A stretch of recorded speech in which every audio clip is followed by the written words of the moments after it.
नमस्कार मित्रों, मिसेंट्रिक क्लास में आपका स्वागत है। प्रीवियस लेक्चर में हम लोगों ने डिस्कस किया था ब्लड सर्कुलेटरी सिस्टम के बारे में। आज हम लोग देखेंगे कि वाइटल साइन क्या होता है, ये इसके वाइटल साइन के अंदर क्या क्या चीजें आती हैं और इनका नॉर्मल वैल्यू क्या होता है। आज उन सब विषयों के हम लोग चर्चा करेंगे। तो आइए देखते हैं वाइटल साइन। तो वाइटल साइन जो होता है इसको हिंदी में क्या कहते हैं, जैविक या प्राण मूलक चिन्ह कहते हैं। क्या कहते हैं वाइटल साइन को? सबसे पहले तो इसकी हम लोग हिंदी देखते हैं। तो वाइटल साइन को जो है हम लोग जैविक या प्राण मूलक चिन्ह कहते हैं। अब बात करते हैं कि आखिर वाइटल साइन होता क्या है और इसको हमको जानने की आवश्यकता क्या है। तो वाइटल साइन के द्वारा ही हम किसी व्यक्ति के स्वास्थ्य, उसकी स्थिति और उसके मनोदशा के बारे में जानते हैं। उन सबको जानने के लिए जो होता है एक नर्सिंग प्रैक्टिशनर को जो है ये वाइटल साइन पता होना चाहिए और उसकी नॉर्मल वैल्यू उसको पता होनी चाहिए। तो ये देखते हैं कि वाइटल साइन के अंतर्गत क्या क्या चीजें आती हैं। तो वाइटल साइन के अंतर्गत सबसे पहले आता क्या है, टेम्परेचर यानी तापमान। दूसरा क्या आता है, पल्स, रिस्पिरेशन, ब्लड प्रेशर को ही हम लोग क्या कहते हैं, वाइटल साइन कहते हैं। क्या क्या, temperature, pulse, respiration, blood pressure को हम लोग क्या कहते हैं, वाइटल साइन कहते हैं।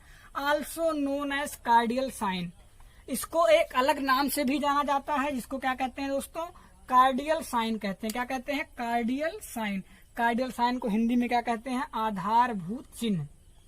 अब इसको याद कैसे करेंगे? इसको याद करने के लिए हम लोग क्या देखेंगे, TPRBP जो वाइटल साइन होती है अपनी क्या होती है, 4 होती है। चारों को कैसे याद करेंगे, T से टेम्परेचर यानी तापमान, P से पल्स यानी पल्स, R से रिस्पिरेशन, BP से क्या होगा, ब्लड प्रेशर। तो इसको याद करने का ये ट्रिक है पूरे वाइटल साइन को। पूरे वाइटल साइन जो होती है अपनी 4 प्रकार की होती है। इसको याद कैसे करना है, इसको याद कैसे करना है, TPRBP को हम लोग याद करेंगे। T for temperature, P for pulse, R for respiration, B for blood, B मतलब ब्लड प्रेशर। तो आइए सबसे पहले क्या हम देखते हैं कि टेम्परेचर क्या होता है, आखिर तापमान क्या होता है। तो तापमान की सबसे पहले हम लोग देखते हैं कि तापमान होता क्या है। तो डिग्री ऑफ सेंसिबल हीट और cold of the body is called temperature. शरीर के शीत अथवा सरद अथवा गर्म होना ही क्या कहलाता है, टेम्परेचर, तापमान कहलाता है। तापमान जो होता है उष्मा का एक रूप होता है जो, और इसको मापा किसमें जाता है, फ़ारेनहाइट और सेल्सियस में मापा जाता है। तो नॉर्मल जो अपना टेम्परेचर होता है, normal temperature of human body जो होता है 98.6 फ़ारेनहाइट होता है। अगर सेल्सियस की बात करेंगे तो 37.2 डिग्री सेल्सियस होगा। सेल्सियस और फ़ारेनहाइट को, फ़ारेनहाइट से सेल्सियस में, सेल्सियस से फ़ारेनहाइट में कैसे चेंज किया जाता है, इसको हम अगले एक वीडियो में अलग से आपको बना के दिखा देंगे कि कैसे इसको चेंज किया जाता है। फिलहाल देखते हैं कि नॉर्मल जो बॉडी टेम्परेचर होता है वो कितना होता है, 98.6 होता है। फ़ारेनहाइट में अगर हम लोग लिखेंगे तो कितना लिखेंगे, 98.6। अगर सेल्सियस में लिखना होगा हमको तो कितना लिखेंगे, 37.2 सेल्सियस। अब बात करते हैं कि आखिर ये जो टेम्परेचर होता है इसको मापते कैसे हम लोग। तो टेम्परेचर को मापने के लिए मेडिकल प्रोफेशन में हम लोग किसका प्रयोग करते हैं, थर्मामीटर का। किसका प्रयोग करते हैं दोस्तों, थर्मामीटर का प्रयोग करते हैं। क्लिनिकल मेडिकल प्रोफेशन में बहुत से प्रकार के थर्मामीटर होते हैं, इलेक्ट्रॉनिक थर्मामीटर और क्लिनिकल थर्मामीटर, डिस्पोजल थर्मामीटर। तो हम लोग किसका प्रयोग करते हैं, इसके मापने वाले यंत्र को, टेम्परेचर जिससे नापते हैं उसके यंत्र को क्या कहते हैं, थर्मोमीटर कहते हैं दोस्तों। और थर्मामीटर जो होता है वो कई प्रकार का होता है, वो तो अलग से एक वीडियो में हमको बताएं कि थर्मामीटर कितने प्रकार का होता है। अब देखते हैं कि मॉडरेट पायरेक्सिया किसको कहते हैं, मॉडरेट यानी जब अपने शरीर का तापमान 100 से लेकर 103 डिग्री फ़ारेनहाइट तक रहेगा तो उसको क्या कहेंगे, मॉडरेट यानी औसतन बुखार। हाई पायरेक्सिया यानी उच्च जो ज्वर होता है उसको किसको कहते हैं, जब हमारे बॉडी का टेम्परेचर 103 से लेके 105 डिग्री फ़ारेनहाइट या 39.4 से लेके 14.6 सेल्सियस होगा तो क्या कहेंगे, उसको हाई पायरेक्सिया कहेंगे, यानी उच्च ज्वर कहेंगे। अब हाइपोथर्मिया क्या कहते हैं? Thermia, pyrexia, fever. Thermia, pyrexia and fever, ये तीनों शब्द अगर कहीं पे आ जाएं तो इसका मतलब क्या होगा? ज्वर। इसका मतलब क्या होगा? ज्वर ही होगा। अगर ये तीनों शब्द कहीं भी पूरे मेडिकल टर्म में दिखे तो इसको क्या कहते हैं? इसको कहते हैं ज्वर कहते हैं। अब हाइपोथर्मिया कितना होता है? 105 डिग्री फ़ारेनहाइट जो रहेगा उसको क्या कहेंगे? हाइपोथर्मिया कहेंगे।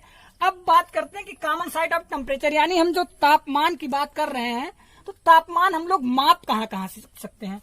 तो पहला तो हम लोग किससे माप सकते हैं? ओरल, दूसरा एक्जिला, और तीसरा जो होता है अपना रेक्टल होता है। जनरली हम लोग देखते हैं कि डॉक्टर्स जब क्लिनिक पे जाते हैं तो कहाँ से नापते हैं टेम्परेचर? नापते कहाँ से हैं? ओरल। ओरल यानी मुख से नापते हैं। तो ये तीनों जो होता है इसका अलग अलग वैल्यू होती है, अलग अलग, तीनों का अलग अलग जो होता है वैल्यू होता है, तीनों जगह का अलग अलग तापमान होता है। ओरल का जो होता है वो 98.6 फ़ारेनहाइट होता है, और एक्जिला का अपना जो होता है वो 97.6 फ़ारेनहाइट होता है, और रेक्टल की अगर बात करते हैं तो इसका टेम्परेचर जो होता है 99.6 फ़ारेनहाइट होता है। तो तीन जगह से हम लोग टेम्परेचर नाप सकते हैं, ओरल यानी मुख के द्वारा, एक्जिला यानी बगल के द्वारा, रेक्टल यानी पीछे, रेक्टल के द्वारा। अब ओरल से नापेंगे तो इसका टेम्परेचर कितना होता है? 98.6 होता है। एक्जिला से नापेंगे तो 1 डिग्री फ़ारेनहाइट की कमी आ जाएगी, उसमें कितना होगा? 97.6 फ़ारेनहाइट होगा। वही टेम्परेचर अगर हम रेक्टम से नापेंगे तो उसकी वैल्यू क्या हो जाएगी? वो ओरल से 1 फ़ारेनहाइट और एक्जिला से 2 फ़ारेनहाइट ज्यादा हो जाएगा। तो ये, लेकिन ये जो वैल्यू है इसको हम लोग क्या, अगर ओरल में 98 पॉइंट है तो ये भी नॉर्मल है, एक्जिला में 97 है तो इसको भी नॉर्मल कहते हैं, और रेक्टल में 99.6 है तो इसको भी हम लोग क्या कहेंगे? नॉर्मल में ही गिनते हैं इसको।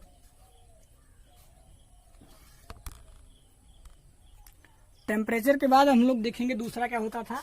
हम लोग ने क्या लिखा था? TPR-PP। अब दूसरे नंबर पे क्या टेम्परेचर हो गया। अब हम लोग क्या किसकी बात करेंगे? पल्स की बात करेंगे, यानी पल्स रेट क्या होता है। तो pulse rate, heart rate is the, pulse rate को हम लोग नाड़ी स्पंदन दर हिंदी में कहते हैं। इसको हम लोग एक दूसरे नाम से जानते हैं, हार्ट रेट भी इसको कह सकते हैं।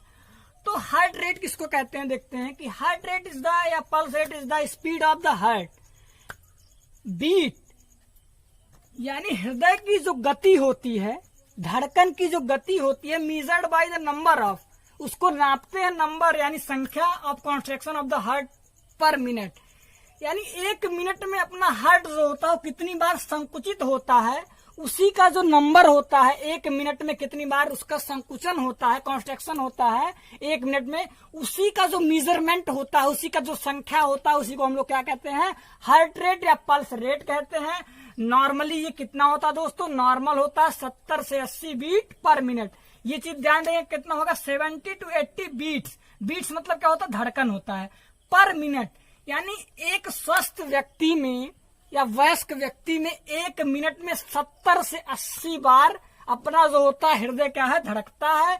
तो इसी को हम लोग क्या कहते हैं? नाड़ी दर कहते हैं। और जब when the pulse rate is below the 50 to 60 beat per minute, 50 से 60 बीट अगर पर मिनट से कम हो जाता है, ये बीट पर मिनट से अगर कम होता है ये, तो इसको हम लोग क्या कहते हैं दोस्तों? इसको कहते हैं ब्रेडिकार्डिया। क्या कहते हैं दोस्तों? ब्रेडिकार्डिया। ये बहुत ही इंपॉर्टेंट क्वेश्चन है दोस्तों, ये लगभग हमेशा पूछा जाने वाला क्वेश्चन है। अगर 50 से 60 बीट पर मिनट के नीचे हो जाएगा तो इसको हम लोग क्या कहेंगे? ब्रेडिकार्डिया कहेंगे। और यही अगर ये मोर देन 100 यानी more than 100 beat per minute, यानी 100 बीट प्रति मिनट से अगर ज्यादा हो जाएगा तो इसको हम लोग क्या कहेंगे? टेकीकार्डिया। क्या कहेंगे दोस्तों? टेकीकार्डिया कहेंगे। यानी 50 और 60 से अगर कम हो जाएगा तो उसको हम लोग क्या कहेंगे, ब्रेडिकार्डिया कहेंगे। More than 100 beat per minute, यानी अगर मोर देन 100 से अगर ज्यादा हो जाएगा तो उसको क्या कहेंगे हम लोग, टेकिकार्डिया कहेंगे। दोस्तों एक बार फिर से हम लोग इसकी डिफिनेशन को देखते हैं। किसी धमनी में से होकर रक्त के गुजरने पर इसमें नियमित संकुचन एवं प्रसार के द्वारा उत्पन्न स्पंदन या धड़कन, जो सामान्यतः उंगली या कलाई द्वारा रेडियल आर्टरी में महसूस की जाती है, उसी को हम लोग क्या कहते हैं दोस्तों, पल्स रेट कहते हैं। इसको कैसे रेडियल होता है अपना, यहां से मेजर किया जाता है इसको, यहां से किससे, अंगुली के द्वारा कलाई पे या रेडियल पे जो है इसको क्या कहते हैं, पल्स रेट को हम लोग मेजर कर सकते हैं, इसको फील कर सकते हैं दोस्तों। अब पल्स रेट को हम लोग अकॉर्डिंग टू एज देखते हैं। Heart rate according to age, यानी उम्र के साथ साथ, यानी कितने उम्र में कितना हार्ट रेट होता है, ये क्या होता है, डिफरेंस होता रहता है। यानी हर एक, यानी बच्चों में कुछ दूसरा होगा, जन्म के पहले दूसरा होगा, एक वयस्क में दूसरा होता है, और एक ओल्ड एज यानी वृद्धों में जो होता है वो इसकी जो वैल्यू होती है वो अलग अलग होती है। तो आइए हम लोग क्लियर करते हैं, इसको बहुत ध्यान से देखेंगे दोस्तों, क्योंकि हर कंपटीशन एग्जाम की दृष्टि से बहुत ही ज्यादा इंपॉर्टेंट है ये क्वेश्चन। तो देखते हैं कि बिफोर बर्थ, यानी जन्म के पहले जो होता है एफएचआर की फुल फॉर्म देखते हैं कि फीटल हार्ट रेट, एफ का मतलब फीटल, एच का मतलब हार्ट, आर का मतलब रेट। जन्म के पहले जो होता है फीटल हार्ट रेट, यानी जो होता है फीटल होता है उसका जो हार्ट रेट होता है, यानी हृदय या पल्स रेट जो होता है वो कितना होता है, वो कितना होता है दोस्तों, तो जन्म के पहले कितना होता है, 140 से लेके 150 बीट पर मिनट। बी जहां लिखा है इसको क्या कहते हैं, बीट पर मिनट। यहाँ पे टर्म्स की क्लियरिटी होनी बहुत जरूरी है दोस्तों। बीट यानी शब्दों को देखेंगे, बीट्स का मतलब क्या होता है, स्पंदन या धड़कन होता है। तो इसको क्या होता है, बी का मतलब क्या होता है, बीट्स होता है। तो जब जन्म के पहले रहता है बच्चा, जन्म के पहले इसका जो फीटल हार्ट साउंड होता है वो कितना होता है, 140 से लेके 150 होता है। अब देखते हैं at the time of birth, यानी जब बच्चा जन्म लेता है तब उसकी हार्ट रेट या पल्स रेट कितनी होती है, तो कितनी होती है, 130 से लेके 150 बीट पर मिनट तक होती है। वही बच्चा जब 1 साल का होता है तब कितनी होती है, 1 साल का जब हो जाएगा तो 115 से लेके 130 बीट पर मिनट तक होती है। कितनी होती है दोस्तों, 115 से 130 बीट पर मिनट होती है। सेकेंड ईयर है, दूसरे साल में जब बच्चा 2 साल का होता है तो उसका हार्ट रेट या पल्स रेट कितना होता है, तो कितना होता है दोस्तों, 100 से लेके 115 बीट पर मिनट होता है। कितना होता है, 100 से लेके 115 बीट पर मिनट। अब तीसरे साल में जब बच्चा पहुंचता तो उसका हार्ट रेट या पल्स रेट कितना होता है, तो कितना होता है दोस्तों, 90 से लेके 100 बीट पर मिनट, यानी 90 से लेके 100 बीट पर मिनट तक होता है। 4 से लेके 8 साल में कितना होगा, 86 से लेके 90 होगा, यानी 86 to 90 बीट पर मिनट होगा। वही बच्चा जब 15 साल का होता है या 8 से लेके 15 साल के बीच के बच्चों का कितना पल्स रेट आता है, तो कितना आएगा दोस्तों, 80 से लेके 86 तक आता है। एडल्ट की बात करते हैं तो कितना होता है, एडल्ट की हम लोग सभी जानते हैं, एडल्ट में होता है 70 से 80 बीट पर मिनट होता है। कितना होता है दोस्तों, 70 से 80 बीट पर मिनट होता है। ओल्ड एज उम्र के साथ साथ क्या होता है, ये पल्स रेट जो होती घटती जाती है, तो ये कितनी हो जाएगी, 60 से लेके कितनी हो जाएगी, 70 हो जाएगी दोस्तों। कितनी हो जाएगी, 60 से 70 हो जाएगी। टीपीआर बीपीएम में हम लोगों ने क्या देखा, पहले तो देखा टेम्परेचर क्लियर हो गया। पल्स भी हम लोगों ने देख लिया। आप क्या देखेंगे, तीसरे नंबर पर क्या आता है, रिस्पिरेशन आता है। रिस्पिरेशन को हिंदी में हम लोग क्या कहते हैं, श्वसन दर कहते हैं। यानी व्यक्ति 1 मिनट में कितनी बार ऑक्सीजन को लेता है और कितनी बार छोड़ता है 1 मिनट के, इन्हीं दोनों के अंतराल को जो कहते हैं उसी को क्या कहते हैं दोस्तों, उसी को कहते हैं रिस्पिरेशन रेट कहते हैं, श्वसन दर कहते हैं। तो respiration rate is the number of breath as a person takes per minute.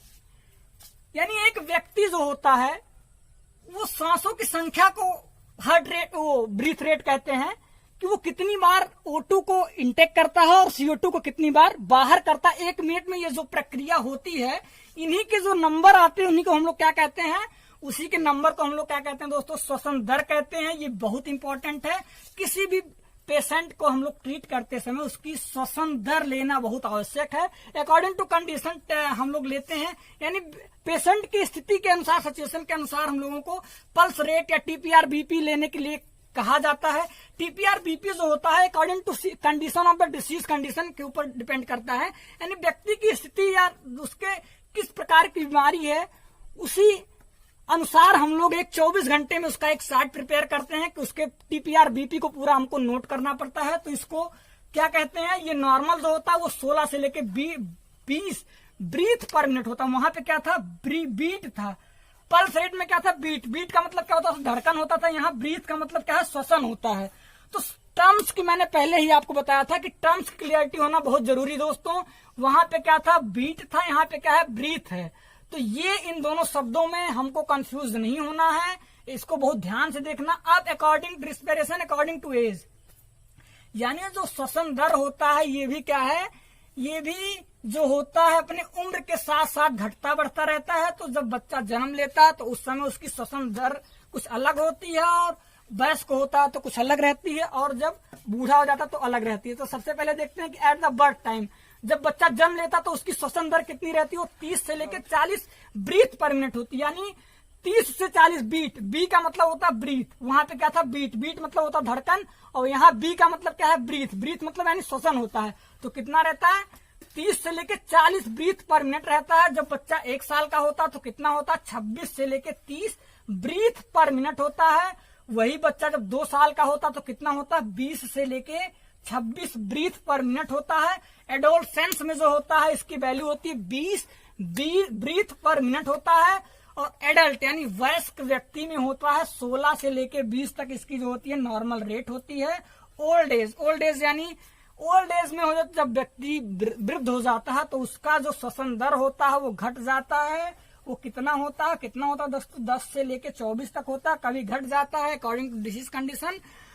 और हार्ट रेट जो है ये बढ़ता कैसे, अगर हम हार्ट रेट रिस्पिरेशन रेट लेने के भी कुछ नियम होते हैं, यानी हम कब इसको नहीं ले सकते हैं। एक्सरसाइज के तुरंत बाद अगर हम रेस्पिरेशन रेट को लेंगे तो वो क्या होगी, बढ़ी हुई होगी। क्यों, क्योंकि जब हम वर्क करेंगे तो हमारी शरीर जो है, हमारा पूरा शरीर कार्य करेगा, और शरीर जो पूरा कार्य करेगा तो हमको अधिक ऑक्सीजन की आवश्यकता होगी।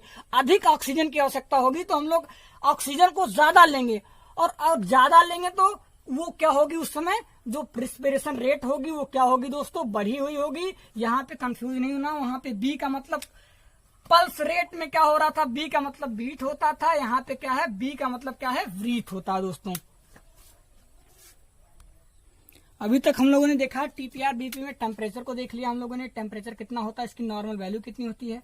पल्स क्या होता है, इसकी नॉर्मल वैल्यू कितनी होती है, इसको देखा। रेस्पिरेशन क्या होता है, इसकी नॉर्मल वैल्यू कितनी होती है, इसको देखा।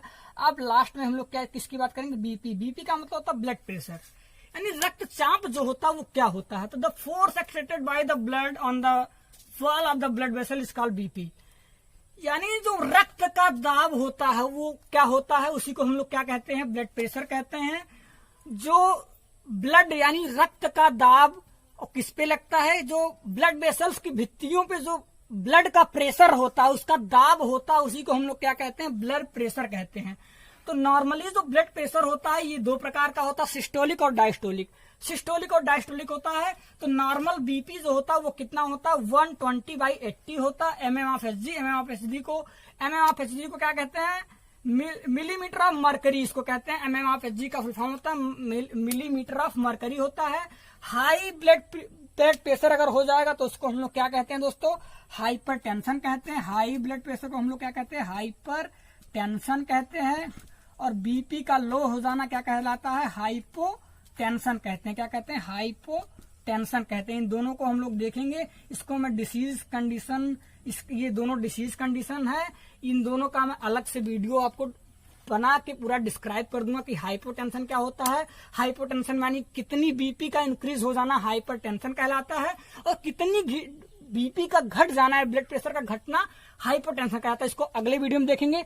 अब इसमें एक इम्पोर्टेंट क्वेश्चन ये होता है कि यानी बीपी के मापने वाले यंत्र को क्या कहते हैं। तो बीपी के मापने वाले यंत्र को हम लोग क्या कहते हैं दोस्तों, स्फिग्मोमैनोमीटर। क्या कहते हैं दोस्तों, स्फिग्मोमैनोमीटर जो होता है इसी के द्वारा बीपी को नापते हैं। बीपी के इंस्ट्रूमेंट का क्या नाम होता है दोस्तों, स्फिग्मोमैनोमीटर होता है। इसी के साथ अपना आज वाइटल साइन जो है कंप्लीट होता है।